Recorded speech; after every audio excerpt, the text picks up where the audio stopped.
Our next speaker is Mr. Suraj Dandeniya. Suraj Dandeniya is a known figure in the migration sector, of course. He is the current chairman of Foreign Employment Agency Private Limited, and he is the chairman of several other private sector organizations such as Merckstop Private Limited, Arabian Motors, and chairman of Spares Hub International Private Limited, and chairman of Fields Vocational Institute. He is the former chairman of Association of Licensed Foreign Employment Agency Private Limited, which is called ALFIA, and former vice president of Badminton Asia, former president of Sri Lanka Badminton, and tournament director Cricket World Club, and former CEO of BOI Northwestern Province. So I think he's the best person to talk on the next topic. I will call upon Mr. Suraj Dandeniya to go ahead.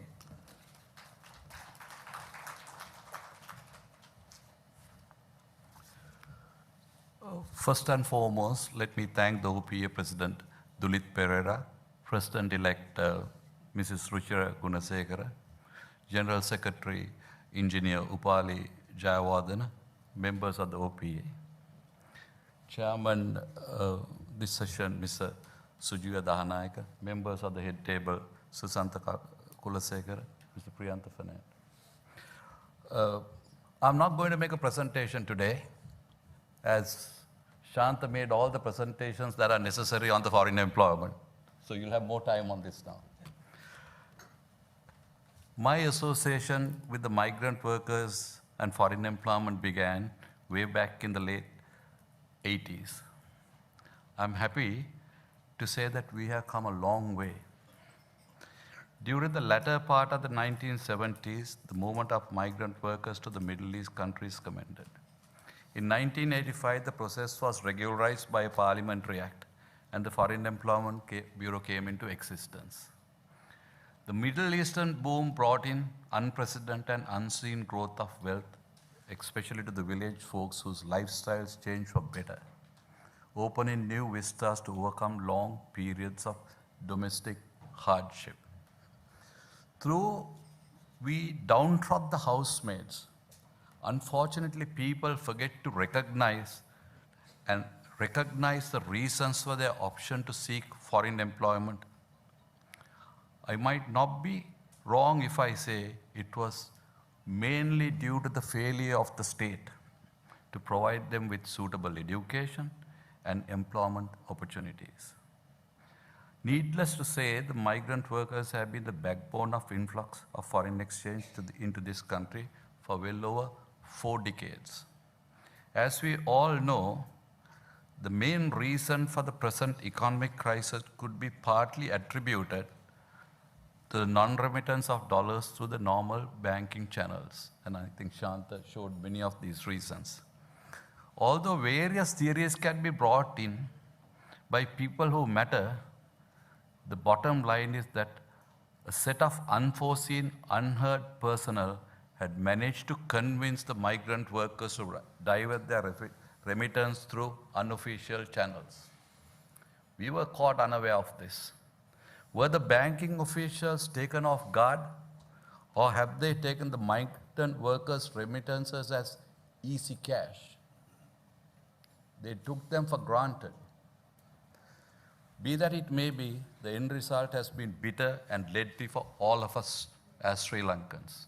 We know the pathetic situation that we are in right now. It has brought to the focus the importance and the value of foreign remittances earned by the migrant employees living away from home in faraway countries, enduring severe hardship that we can't even imagine. The Sri Lanka's main forex owners were the tea, rubber, coconut. That forex was sufficient for an absolute closed economy that prevailed in the country from 1970 to 77. From 1977 onwards, the change was so drastic that only the people who saw the effect in real life would remember the changes that took place, opening doors for new Sri Lankans to be influxed with foreign consumable items.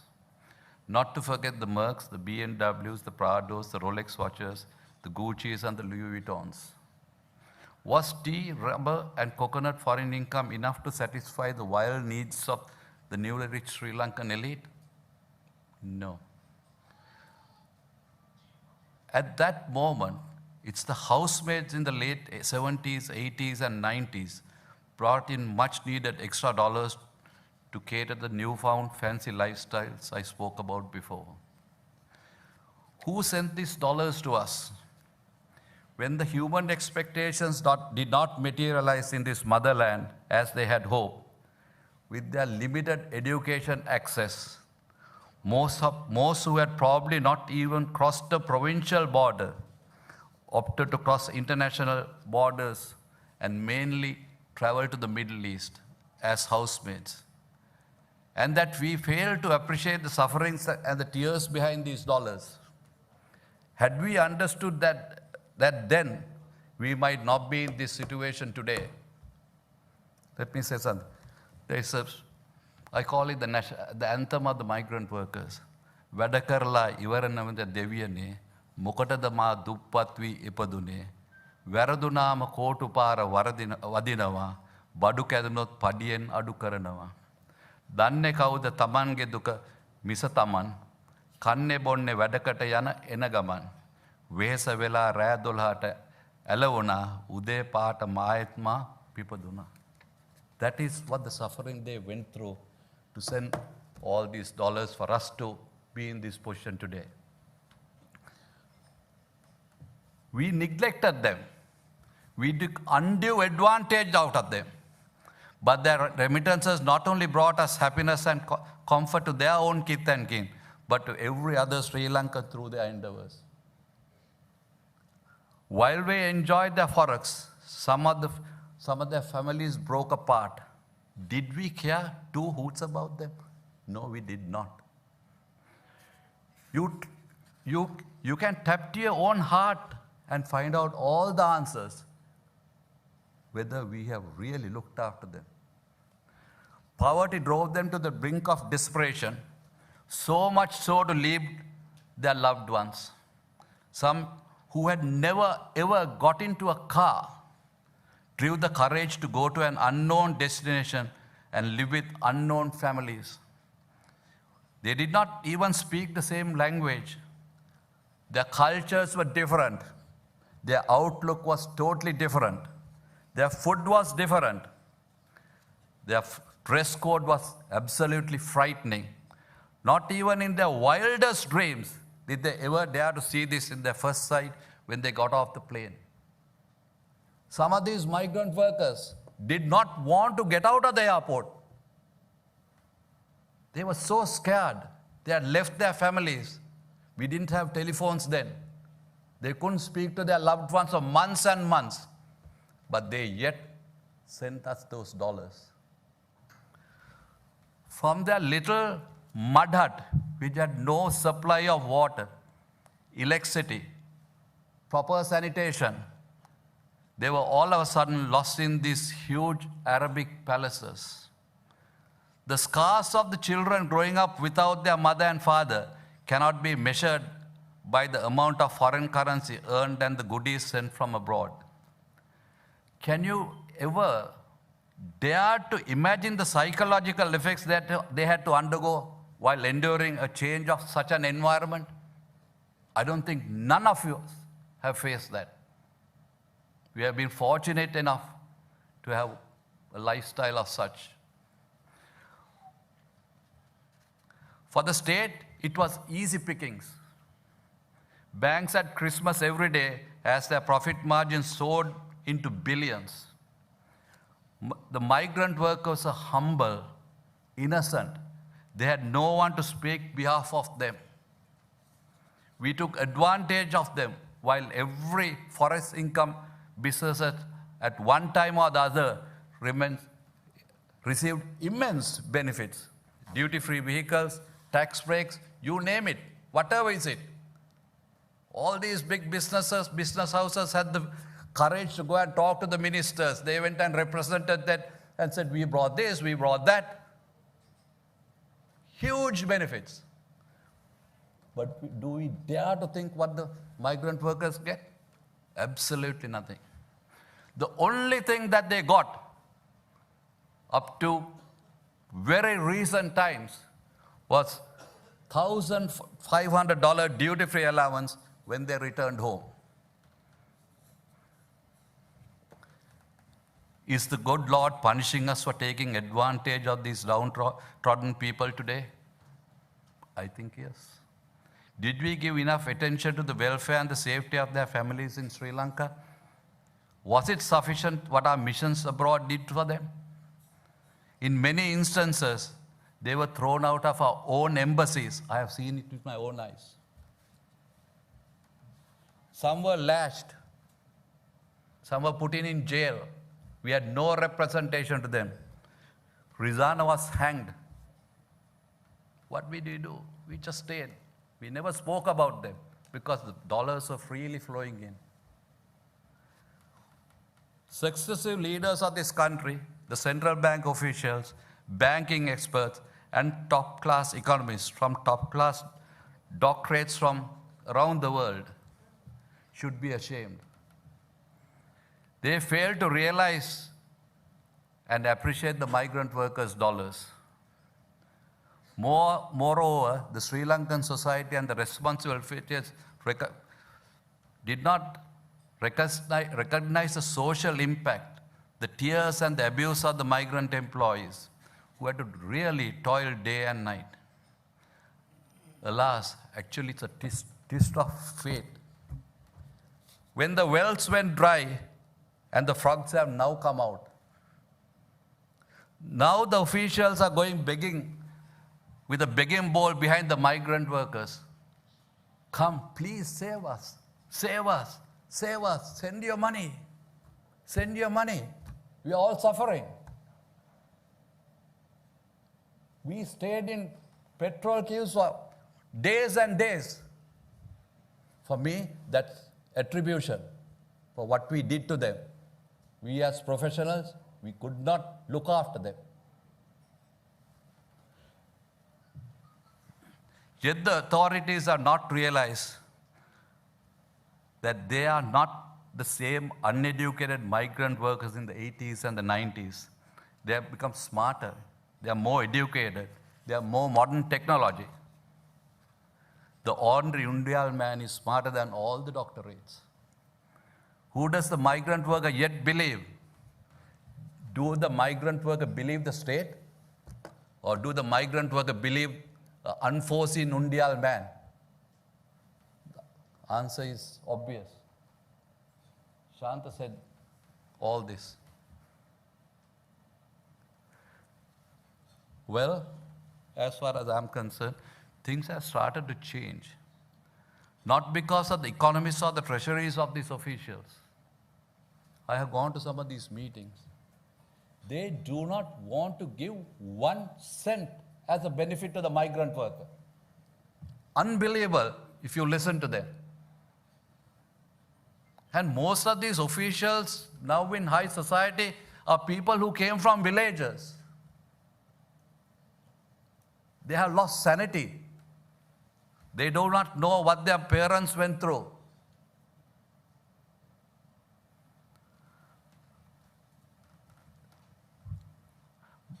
At the moment, I do not like to talk much about politicians because we have all lost faith in them. But this new foreign employment minister, Mr. Manusha Nanakara, he has the foresight and the wisdom to convince these officials. It was not easy. I have been in these meetings. It took them so much time.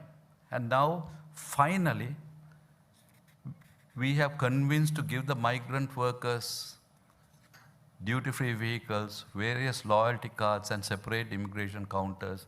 Some of the goodies.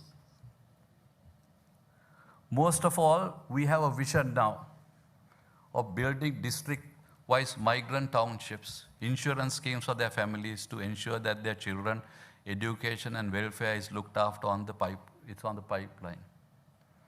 Shanta, it is some of these things that we might be able to contribute the migrant workers to have faith in this country. It's quite positive that if we do the proper marketing, if the banks are more considerate towards them, a Undial bank sends money, there's no bank charges like you said. They give 20, 30 rupees more, while the banks will charge everything from them. They go to a bank, they'll have to wait 2-3 hours to get their remittances. They'll ask all these questions. The Undial man will go and give the money to his house. Present day recruiting agents, they get $10,000 every time they have to give a letter to central bank why they got this money. It takes 5 days to take the money out. So we have all these archived rules, and that is why we are suffering today. That is why we do not have forex. That is why, like Shanta said, Sri Lanka has gone down when all the countries have gone up. And as far as the Foreign Employment Agency, we are trying to send more migrant workers to different countries such as Romania, Japan, Korea, EU, and make sure that their salary scales are much more. In order to conquer these employment jobs in these European countries, our vocational training centers, we have failed. The certificates that we give, and I'm sure most of the engineers are here, are not valid in any other country. They don't take any notice of any of our vocational certificates. Our language barriers and our way of going to work, all those things has to be totally changed. If we send 100 people, 25 people will come back. So we are trying to have a national policy on vocational training centers for international standards. And I think most of these OPA gentlemen can help us on that.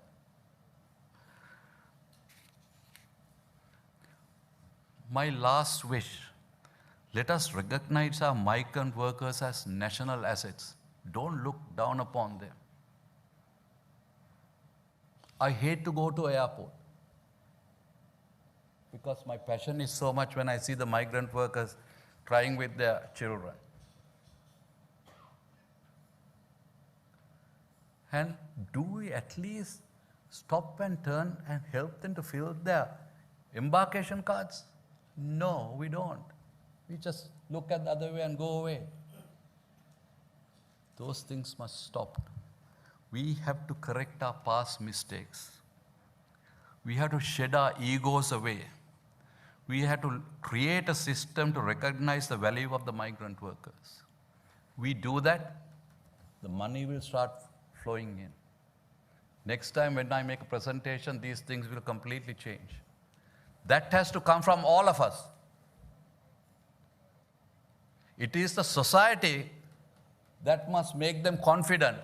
It is the society that must look after them.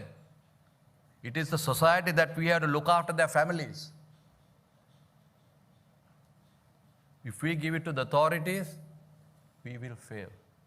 So as such, my plea, understand the pain that we have and understand the sufferings we go through because they fail to send the money. Unless we appreciate them and make them understand that we have made a mistake and that we look after you, no matter what we do, we still will be in the doldrums and we will have a balance of payments. So thank you very much for giving me this opportunity, and I hope my speech will make some sense for you all to think about our migrant workers. Thank you.